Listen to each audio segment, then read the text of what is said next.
protagonista de hoje é Mônica de Carvalho, diretora de negócios do Google, uma das executivas mais influentes do mercado brasileiro quando o assunto é inovação, dados e inteligência artificial. Com uma carreira de mais de 30 anos, ela está à frente das estratégias de negócios do Google Brasil, ajudando algumas das maiores empresas do país a transformar tecnologia em crescimento real. Mônica de Carvalho foi a primeira mulher a estar entre os 10 profissionais mais notáveis do seu mercado. Venceu 2 vezes o Prêmio Caboré, considerado o Oscar da comunicação aqui no Brasil. Mônica ainda é conselheira, mentora de mulheres líderes e uma referência quando falamos de uso estratégico e ético da inteligência artificial. Mônica, é muito bom ter você aqui comigo. Obrigada por ter aceitado o meu convite. Um prazer, Cris. Obrigada a você pelo convite. Um prazer enorme. A gente sempre começa, a primeira pergunta sempre é a mesma para todas vocês. Quem é Mônica de Carvalho? Como é que você se define? A Mônica de Carvalho é uma mulher que nunca desiste do que quer, sempre quer inovar.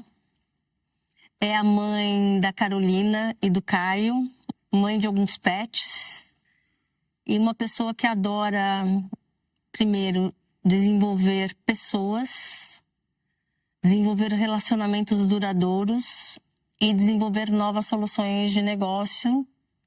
E eu acho que, por último, se sentir sempre aprendendo em ambientes que possuem uma cultura mais próxima do que eu acredito. Vou pegar um pedacinho do que você falou, dessa questão de estratégia de negócio. Em que momento você percebeu nessa sua carreira de 30 anos que tecnologia ia deixar de ser um suporte para ser uma estratégia de negócio?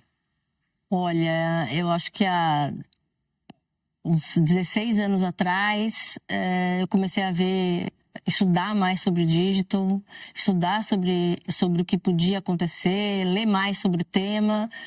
E eu percebi que tinha uma oportunidade nova no negócio que ia impactar muito a geração de resultados de negócio para os clientes e, ao mesmo tempo, os insights sobre o conhecimento do consumidor, né? E o quanto isso seria importante para as marcas se relacionarem mais voltadas com o propósito do consumidor.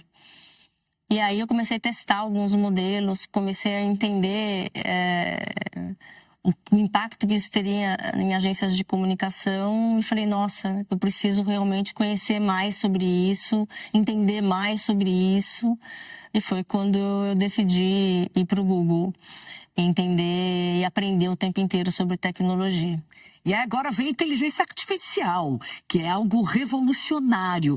Na sua opinião, o que as empresas ainda não estão percebendo completamente em relação ao uso estratégico da inteligência artificial como negócio mesmo? Eu acho que a gente teve algumas mudanças muito grandes em termos de digitalização, né? Então a gente teve primeiro o celular, que foi a penetração do celular cresceu muito, e agora a gente que mudou, né? A forma como a gente se relaciona, mudou os negócios, e agora a gente tem a inteligência artificial. Eu acho que é muito difícil no começo você entender de uma ferramenta nova, porque é uma ferramenta nova, e você entender como você começa. Acho que o maior desafio para as empresas é como elas começam, como as pessoas entendem o que é inteligência artificial. E eu acho que hoje você tem muitas empresas e muitos executivos muito presos em entregar o resultado do negócio, né? Só que em algum momento a gente tem que ter um tempo de estudar o que está acontecendo para poder impactar o negócio. Então, acho que o maior desafio é você pegar os grandes executivos que a gente tem no Brasil, acho que executivos maravilhosos, e parar um pouco e falar assim, olha, por onde eu começo? O que é isso? Eles precisam parar, entender e estudar. E o que a gente vê é que quando o executivo entende, se aprofunda, a alta liderança principalmente, ele consegue fazer isso evoluir dentro da organização de forma estratégica e decidir qual é o primeiro projeto que eles começam a testar. Onde na prática a IA está gerando crescimento mensurável nessas grandes corporações? Tem exemplos práticos que você possa trazer para a gente? Assim, eu não posso te dar os resultados de alguns clientes, claro, mas ela traz, primeiro, ganhos de eficiência muito grande em termos de processo. muito grande mesmo. Tem alguns dados que chegam até 30% de ganho de eficiência de processo. Tem um outro lado que é inovação, né, onde você precisa passar por um período de... Acho que todos nós vamos ter que passar por um momento de reskilling, né? Nós vamos ter que entender mais como é que nós vamos estudar, como é que a gente vai usar as ferramentas e como. Isso tem ganhos porque ele traz inovação. Né? Então, acho que ele traz um pouco dessa visão de você não olhar só para o hoje e pensar um pouco mais no futuro.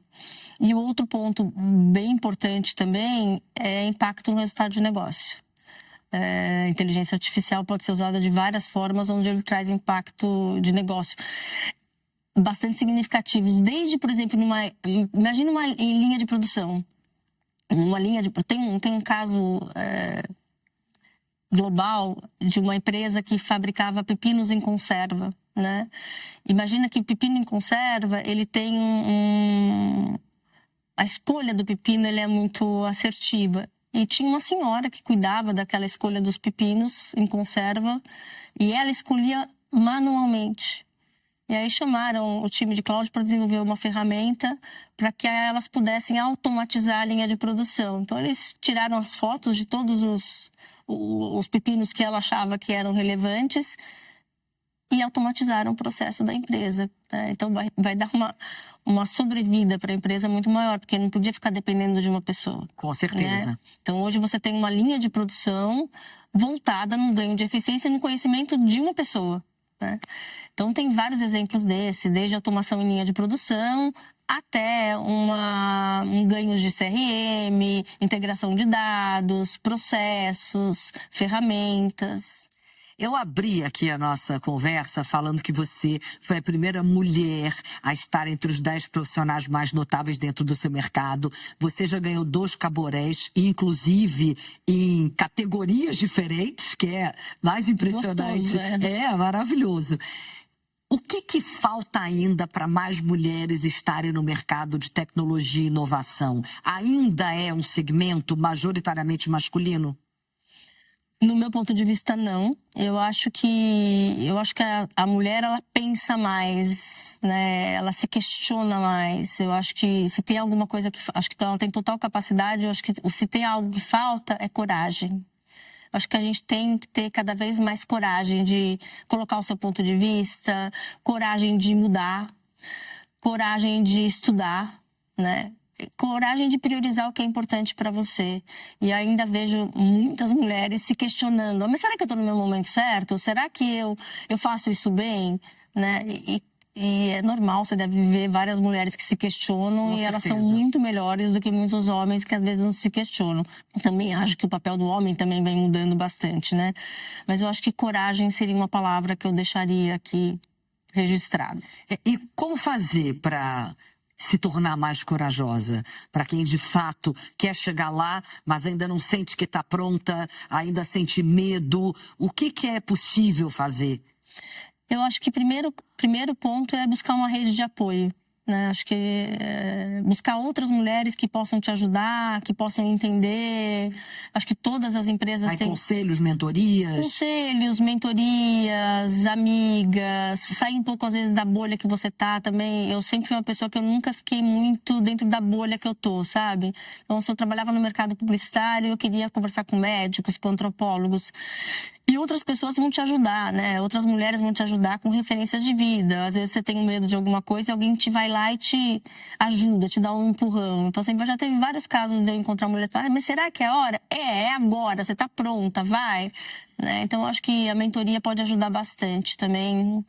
E eu acho que tem uma coisa de acreditar em você. Não desistir, olhar o copo cheio. Uhum. Quais foram os principais obstáculos pelos quais você passou, que você olha para trás e fala: uau, eu consegui fazer isso? Acho que o maior obstáculo que eu passei foi querer ser mãe. Esse, sem dúvida, foi o maior obstáculo da minha vida. Eu acho que, inclusive, mudou a minha forma de enxergar a vida. De que forma mudou?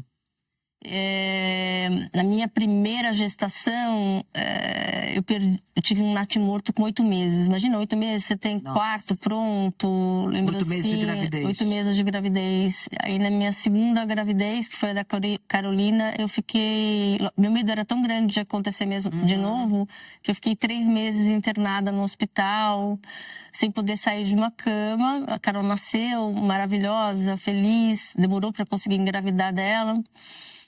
E depois o meu segundo filho, o meu terceiro filho, na verdade, né? De novo, quando eu estava com 6 meses, eu tive um outro natimorto. Eu tinha desistido de ser mãe pela segunda vez. Meu sonho era ser mãe 2 vezes. Aí eu não desisti. E eu tive o Caio, né? Que hoje tem 20 anos de idade. Eu acho que tudo isso que aconteceu me mostrava que eu devia desistir, né? Porque você fica pensando, um raio não cai 2 vezes no mesmo lugar, certo? Então você fala assim, não vou tentar, né, de novo. E eu aprendi a olhar o copo cheio. Hoje eu olho, daquela época, eu olho para o que a vida me dá, não o que a vida me tira. Então, se aconteceu aquilo comigo, o que eu posso fazer? Como é que eu posso retribuir para outras mulheres que não sabem que isso podia acontecer? Porque eu não sabia na época que isso podia acontecer. Então, durante muito tempo da minha vida, se eu sabia que alguém estava com um problema, essa era a minha prioridade, sabe?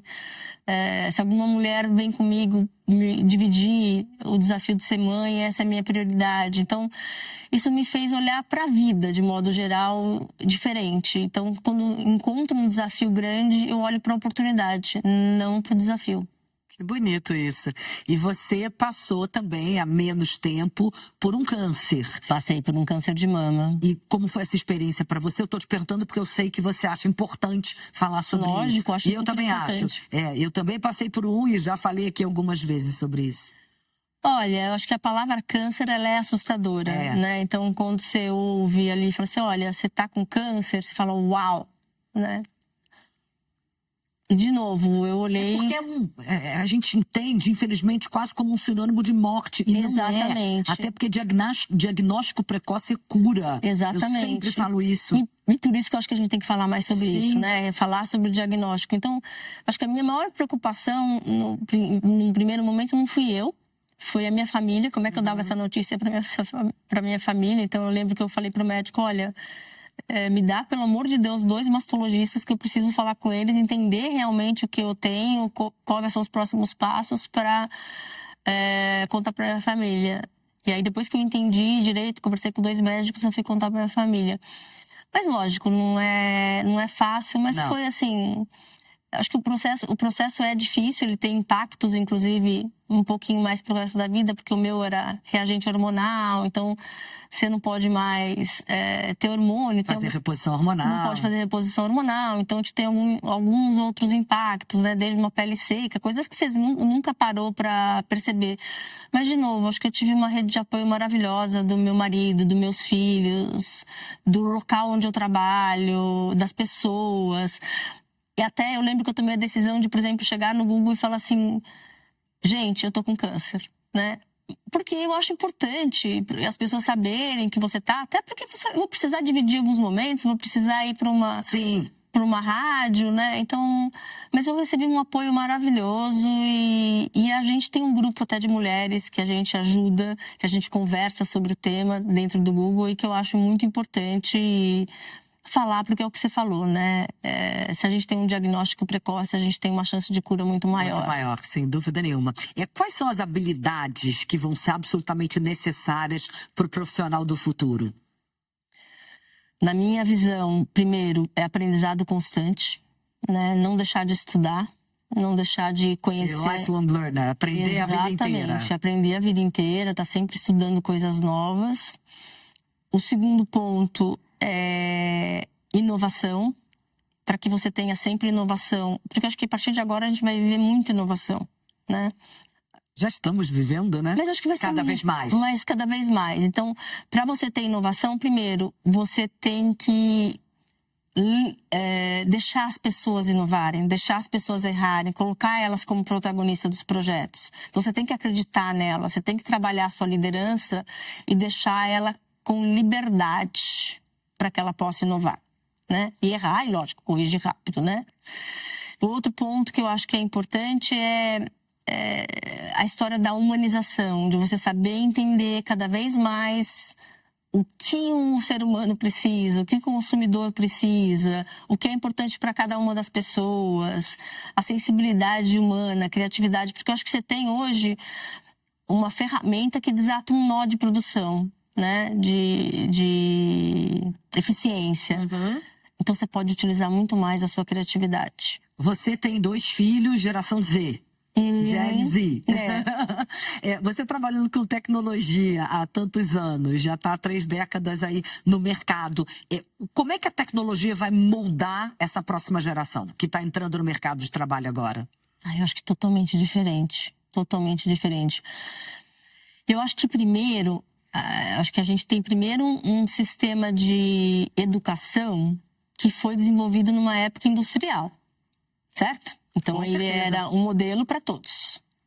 Só que as pessoas têm processos de aprendizado diferentes, características diferenciadas. Então é um pouco do que eu estava falando sobre a vida profissional. Eu acho que a partir de agora eles vão ter a oportunidade de potencializar e desenvolver coisas novas e ao mesmo tempo de forma estratégica, porque você usa uma ferramenta para entender com muito mais profundidade, né? E aí você evolui naquela questionamento, naquela discussão, que eu acho que é muito importante, acho que para o mercado de trabalho, a gente saber discordar, saber questionar, saber fazer as perguntas certas, né? Então eu acho que quanto mais conhecimento você tem, quanto mais você tem a possibilidade de estudar, entendendo que você é diferente da outra pessoa, eu acho que isso te potencializa. Eu acho que é uma geração que vai viver acho que todos nós vamos viver uma forma nova de trabalhar, de gestão, de civilidade, né? E que eu acho importante. Você é extremamente curiosa. Muito. A curiosidade moldou também a sua carreira. Em alguns momentos, talvez ser muito curioso é até mais importante do que ter um plano de carreira. Eu sou muito curiosa também. Eu sou muito curiosa e eu lembro quando eu vivia lógico que eu comecei minha carreira na época analógica, né? Sim, sim. E eu lembro que quando comecei a carreira eu era pesquisa de mídia e eu pegava os relatórios do Ibope, do Marplan, que eram Ipsos, né, hoje, e eu levava para casa para estudar, para entender o que tinha por detrás.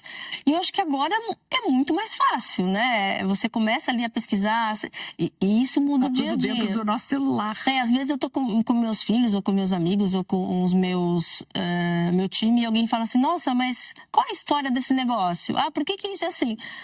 A gente entra lá no Gemini, entende aquilo, começa a conversar sobre aquilo e sai uma discussão muito maior, estratégica. Acho que hoje você tem um potencial para ser mais estratégico e ao mesmo tempo mais inovador. Mas eu acho que enriquece a discussão, enriquece o nosso conhecimento. Com certeza absoluta. Mônica, muito bom conversar com você. Nosso tempo está acabando. Eu sempre acabo com a mesma pergunta, que é o que significa para você ser protagonista da sua própria história? Pergunta difícil, né, Cris? Ser protagonista da história. Profunda, mas eu acho que ser protagonista é não ter medo dos seus desejos, dos seus sonhos, de quem você é, não deixar ninguém tirar a sua autenticidade, não deixar ninguém tirar seus sonhos e principalmente você mesmo, né?